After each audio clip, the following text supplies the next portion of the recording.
Welcome back to Final Fantasy XIII, Jova. Was I supposed to say something? Didn't you say you want to read this? But Oh, we but I already thought you said that we already read that this. intro. Oh yeah, we did. Okay, fine. Whatever. Yeah, Deja same intro. vu. Basically, I'm doing basically the same thing I would usually do with, you know, the Professor Layton games, where I do the story so far thing. Well, it's funny you laugh, Jova, because in 13.2 there's an actual recap that does Final Fantasy 13.2, the story so far. Previously on Final Fantasy XIII. Oh, No, I'm not even kidding. They actually say that. really? And it's even funny. Because once you purchase a specific DLC, it's usually told by different voice actors that were involved in the game.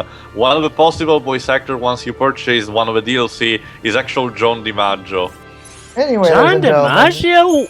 That seems awfully random, if not awesome. No, because he actually voices one of the, like I said, one of my favorite character in the whole franchise, Gilgamesh. And since he's present in Final Fantasy 13.2, he can actually be one of the choices that get chosen for saying the intro. Wait, Tio. You're saying that there's a character from Final Fantasy XIII that you actually like? It's not from 13. It's basically from the entire franchise. It's a long story. But I thought you said that he's to make it simple to you, Jova, this character originated in Final Fantasy V, and then he got the ability to dimension travel. Oh, so that's why he's showing up in multiple Final Fantasy games. Yep, and apparently it's the same character. It's not just, pointless cameo. It's the same character hopping. Huh, well, so much for self-contained stories. It's still done in a good way, and that's Gilgamesh to me represents what I like about Final Fantasy: the spirit of adventure, the going on, challenging warriors, getting new upgrades, having fun. Hey, wasn't he like your previous Skype avatar? Yeah, the Dissidia Duodecim icon. He looked like a clown in that one for some reason. But yeah, he represents a standard kabuki actor. That's why. So that's why he looks like a clown then. Fucking Christ. So that's why he looks like a clown then. But of course. Jova, please, for the love of anything, let us not mention that again. Twibs! No, I'm sorry. Pedro, what the fuck I'm sorry, guys. I think I broke Tio. I didn't realize we're stuck on a text wall. Well, it's Final Fantasy XIV, Teo. This is kind of how it works. No, I didn't realize there was more text and they didn't even bother to change the fucking icon. Usually when it comes to the events section of the data log, I usually give them a quick read. Is this like it has something No, I know, Pedro, but it wasn't the thing that I was criticizing. I was saying they didn't even bother to change the icon, so it gave me the illusion that it was the same text wall for the whole time. Okay, Pedro, question. Is the data log really only a problem in like the first Final Fantasy XIII game, or is it like a whole... No. So it's a problem in all. It's a complete mess in all games. Well, the thing is, in Final Fantasy XIV too, the data log is more like the typical journal thing we usually get in JRPG. It's not really necessary, but the plot is still nonsensical, so you'll still not understand any of it. As for Lightning Returns, good luck in trying to understand anything that goes on in that fucking game. Oh boy.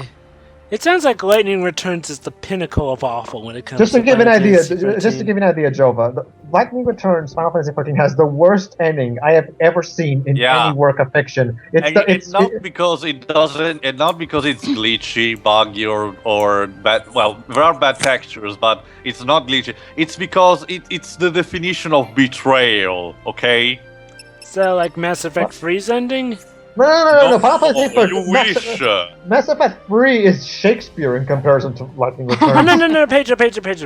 I'm not saying that Mass Effect 3 as a whole is bad. It's just the ending. No, the ending. Yeah. No, I mean the ending. Okay, policy and existence. Hold on, I have to read this. Policy and existence beyond human comprehension, possessed of incredible power. The ones responsible for Cocoon's construction and protectors of humanity, but there are others of their kind as well. The Falsi who dwell on Pulse and name themselves enemy of the group. Humans being cut off Falsi are cursed, being turned into a sea to order to destroy Cocoon. It is for this reason that most ordinary citizens support the Purge. Anyone who may have come into contact with one of these Falsi represents a dire threat. Okay. So you know the how policy they like Basically, it works like this, Joba and Shiroi. Valsi are demigods. If they have, some wishes, particular, they chose specific humans. They curse them, and if the humans don't do whatever the fuck they want, they turn into zombies. Okay, Exactly. so here's a question then. Wait, are these the same Falsi that are part of the government? Because apparently they're enemies of Cocoon, which is apparently what's being purged. No, Jova. The ones that are part of the government are the Cocoon Falsi. The Pulse Falsi live on Pulse. They have nothing to do with the Cocoon Falsi. Wait, so you're saying that the Cocoon government is the ones ordering this purge? I thought Cocoon were the guys we were rooting for. No, Jova. There's no guy we're rooting for, actually. You're not getting it, Jova. The government, aka the Cocoon Falsi, and the Primarch, or aka the Super Pope, is ordering the purge, Then why are the heroes fighting to save Cocoon if Cocoon is the one behind all this? No. We're not to that part of saving Cocoon right now. Right now, we're just trying to save the purge victim. That's all we're doing. Oh, well, I thought that's what the rebels were doing. It's like, saving Cocoon. No. Joe, you haven't been paying attention to the data log, have you? I have been paying attention, and it still doesn't make sense. Well, that's this game in a nutshell. Cocoon, basically, Jova, the government is trying to purge people, aka banish them to Pulse, which actuality means that they're not actually going to do that, they're just going to kill them. Nora, aka Snow's group, found out that this charade, so they're revolting and basically trying to save the purge victims. That's it. That's what we're bringing. Oh, the antimatter manipulation. Matter manipulation principle. Power is the foundation of a variety of technological wonders, enabling phenomena ranging from phase-space interference to the manipulation of gravitational force. Humans ordinarily lack the means to wield magic, but through the use of mana drives, another part of the principle, it is possible to synthesize its effects. So Joe, too bad we don't see this in action until way later in the game. So Joe, here's your explanation. In 2 parts ago, you asked for an explanation of how come she can fly. Or there's your explanation. Science. What's a mana drive, though? It says through the use of mana drives, but we don't know what mana drives are. Jova. Basically, no, Jova. It's basically an implant that makes you use magic even if you're not LSC. So basically, that's the excuse they use for enemies to do magic. Sounds like the Adam and Eves of Bioshock, but stupid. It's science. Kinda. Lots and lots of science, I guess. Anyway, Shiro, you were saying something? I said there must be an encyclopedia on that in the game. Is there? Yeah. Yeah, there is. There actually is. Don't worry, we're done. Now good. We're done now with we can reading go. for this episode? Let me check. Suddenly homework almost seems like it's the preferable option. Hey. We're just gonna read a bit more towards the end, but aside from that, we're gonna get some more cutscenes. Also, Gado, why the fuck that's your battle pose? Why the fuck? By the way, Joe, I actually haven't brought this up right now, so I might as well do it now. Joe, let me ask you, what's the most essential, basic thing about a JRPG? Gameplay and story? No. I mean, what's the most basic gameplay mechanic of a JRPG? Strategy? Leveling up and gaining experience so you can make your character stronger. Yeah. Right? Well, guess what? We're not in this game. We're not allowed to, gain experience points, aka capacity points, as they're called here, until chapter 3. What? So basically, no matter. Why? So basically, because it's fucking. Teo, you want to take this one? Because the game decides to do whatever the fuck he wants only when he wants to. It's basically holding. Well, it's even funnier, Jova, because up until that point, basically the game just holds your hand. Wow. Exactly. Not just that, but when you do gain the ability to actually, gain experience, it doesn't even matter. There's a level cap. I'm not even kidding. You're not allowed to just stay around and grind for a very strong boss. No. It's like this game is trying to tell me not to play it like a game. Exactly. Again, they're just trying to make. Okay. All right. Right. I love this one. Okay. 3, 2, 1. What the hell kind of signal was? I have no idea. I thought. Oh, come on! So wait. Subtle? Wait, so let me get this straight. Apparently, the supposed soldier's top-strong armor can't withstand a few bullets like that. What, is that some sort of magical gun that guy is wielding? Not really. It's just a normal gun. I think Sad's guns are more powerful than his one. It's because they're party members, and party members have... Also, can I just point out one thing? We will see later on what are the other party members' weapons, but considering all factors, Sad's weapons are probably the most normal in the whole game. And yet they still have that thing where it's we transform into a sniper rifle, I know. I guess to be fair, it's a Square game. Square has a knack for making up weird Oh weapons. boy. I hate This this sequence. Basically, they're kinda sort of the bikes from Tron, but they can fly. So are we gonna like have to drive through with these? You wish, that would imply that there's actual gameplay. So why does Pedro hate them then? You'll see. What is it, shooting? I hate the cutscene, not the motorbikes. Oh, the I don't even know where you got that. Oh, sorry, Pedro. I guess you must have cut out for a bit because I never heard you say anything about the cutscene. Oh yeah, you just said you hate. There's these. also this fact about Snow, but he can constantly refer to himself as the hero. Oh, who's the hero? But in reality, he's just a fucking moron. Yeah. Yeah, ready. Whatever. And we'll probably get the best part of the entire game later on, where Lightning basically put him in his place. It's probably going to be done in a pretentious manner. Hey, you'll see. You'll see, Jova. No, don't worry. You'll see just that. So the whole sequence was just Who's the blue-haired boy or girl? no to get back on rail. Apparently, yeah. Is that a boy or Okay, so this girl? is the part of the cutscene that I was talking about that I hate. We're gonna see. Right now, we're gonna see Toriyama.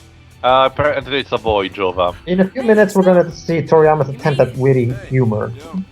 Why does that kid look so much like Shulk? It boggles my mind. Ah! It's done. That's the one. Ah! Hope? It's Demon Spawn. Who? Which one? Hope? Yeah. The sticks. Let me go, Goy. I remember that Hope sticks. suffers from Toradora syndrome. He doesn't talk to anyone. Why are you suddenly? Why is Vanille cosplaying as Styx? Literally, her outfit is a dead ringer Not for just that. Styx's outfit. Styx No, went Styx is after cosplaying this her. game. Not just that. Why is Vanille helping Hope all of a sudden? She doesn't even know him. That wasn't And funny. who are these two? Don't mind them. They're not important. Yeah, they did all the way to make this character more unique with their style, but in the end they're just pointless. It's just sad. Vanille, why are you helping Hope? You don't know him. Also, ass shot. Yeah, it's a Toriyama game. Okay, seriously, how old is she supposed to be? Are they like going for like the older girl is less mature than people younger for her trope, or are they going for the younger girl is older than she looks trope? This is Toriyama's witty humor.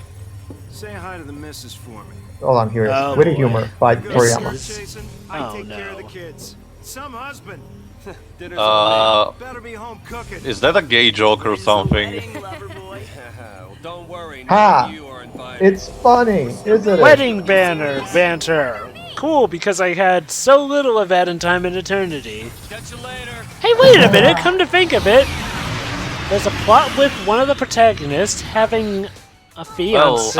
Well, I'm just glad Zack in Time and Eternity is not voiced by Troy Baker. Okay, Pedro, I'm gonna ask, at the risk of calling something, but does one of the spouses meet a bad ending of sorts, or is like the plot gonna be like around rescuing one of the spouses from dying? Basically you both options are kind of right. Both? Oh, right. Okay. You double called it. Great. Well, this is telling the events we already know, basically. Okay, you guys. Because we saw that. So you guys have spoken from experience. Are a lot of things going to be reminding us of time and eternity? Don't worry. Kinda. Don't worry. You'll see a lot of the same enemies, that's for sure. Don't worry, I won't stick around with this particular prologue reading. But I'm just checking if there's any information. Why couldn't I just go to the Wikipedia and get a summarized version of this? Why are we doing this? It would be less tedious.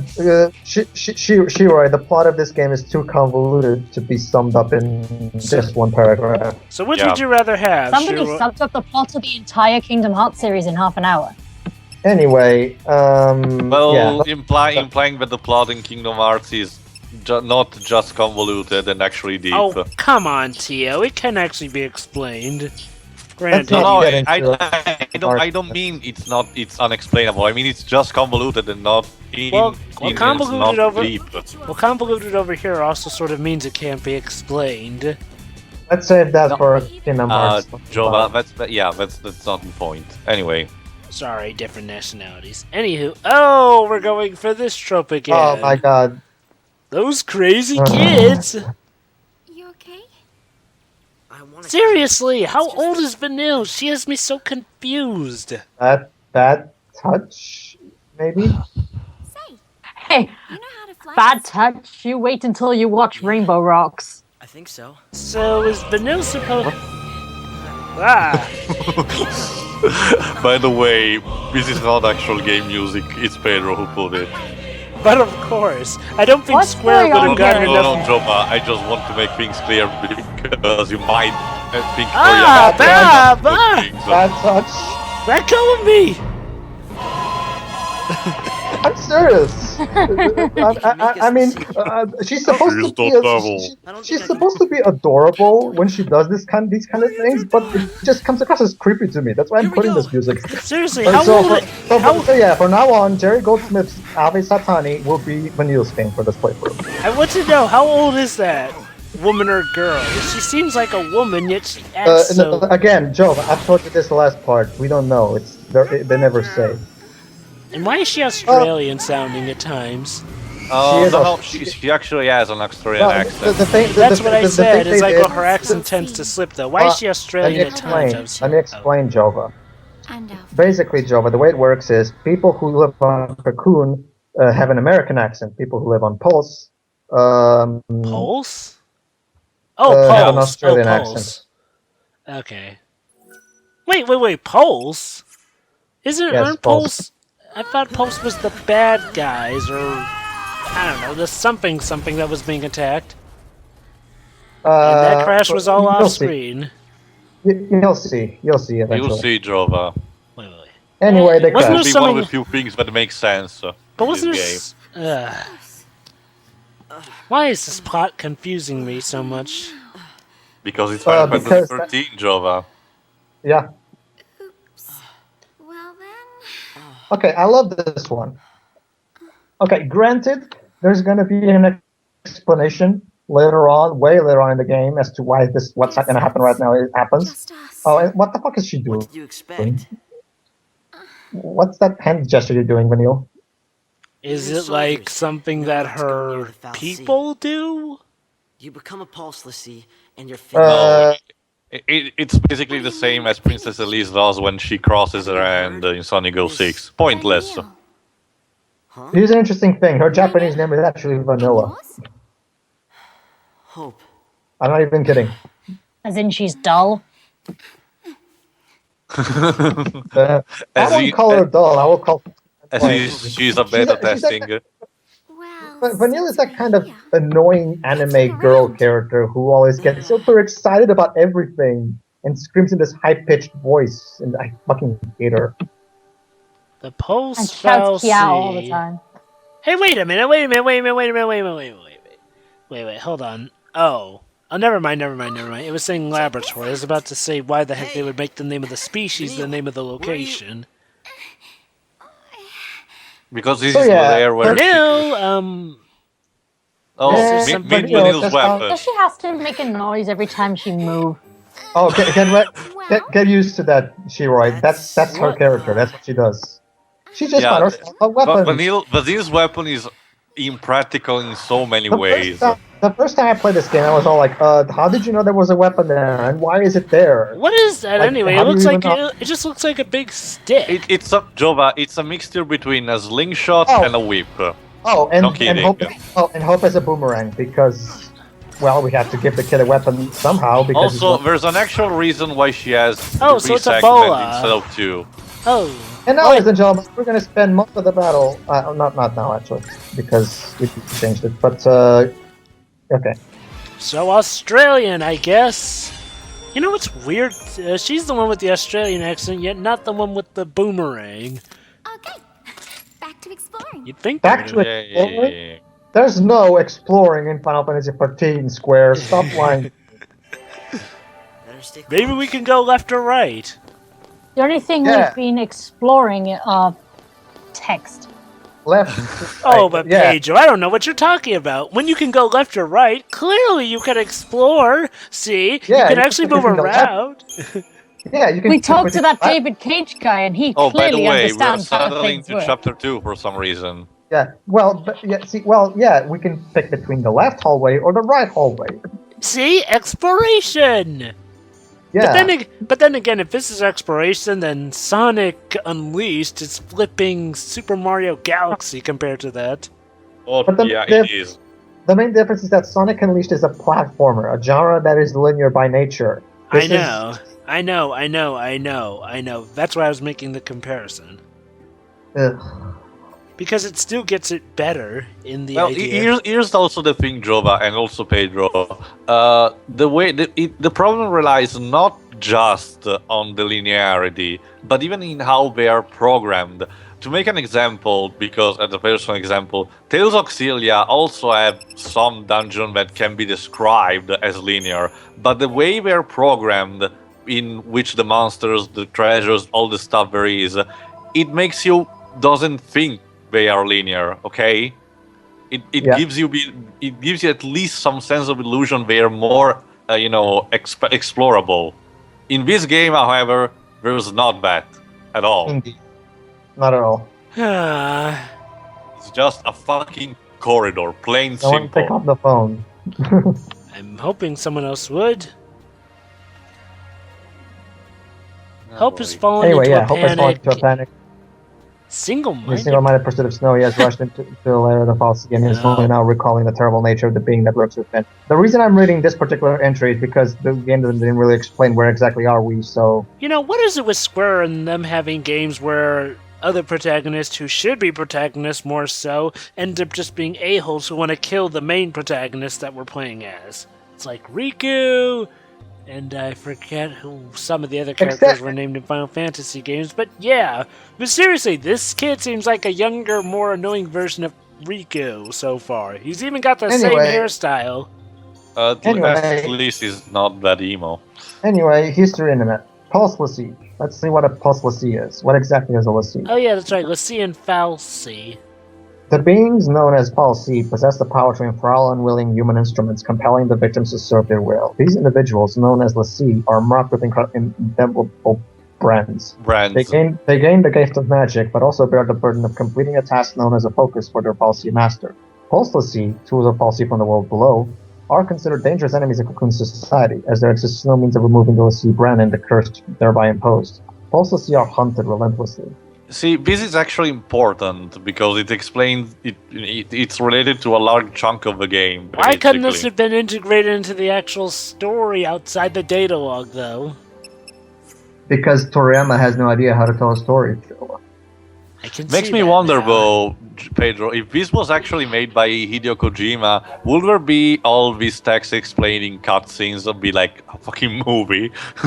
I mean, my God! I mean, seriously, this guy is actually starting to make. Is this guy starting to make David Cage look actual competent? Say what you will about the man, but at least he knows to actually integrate the story into the story. Even if the story is bollocks. The Falsi sculpted Cocoon in antiquity, using resources obviously for gold below. David there Cage you go. This is something better. This is how the Cocoon came to be. This is how Cocoon came to be. The Falsi sculpted Cocoon using resources obviously from the world below. The Cocoon shell was fractured in the war, which will never be explained what the hell kind of war they're talking about. Okay, proposed buildings chief among them, remnants from these structures from vestiges and can still be found for Cocoon today. The centuries-old vestige outside of Bodom is believed to be nothing more than a harmless curiosity to discover proposed falsity. Science proves this to be false. However, leading to determinate... Whatever. Yeah, tons of stuff happened. The end. Again, I'm sorry that I keep going to the middle, but it's the only way I can give Jove and Shiroi a chance at figuring out what the hell this game is actually trying to do. This game is like a crazy locomotive, constantly going places without giving people an explanation. Hope, Going it is actually places? empty. We're not going anywhere. Exactly.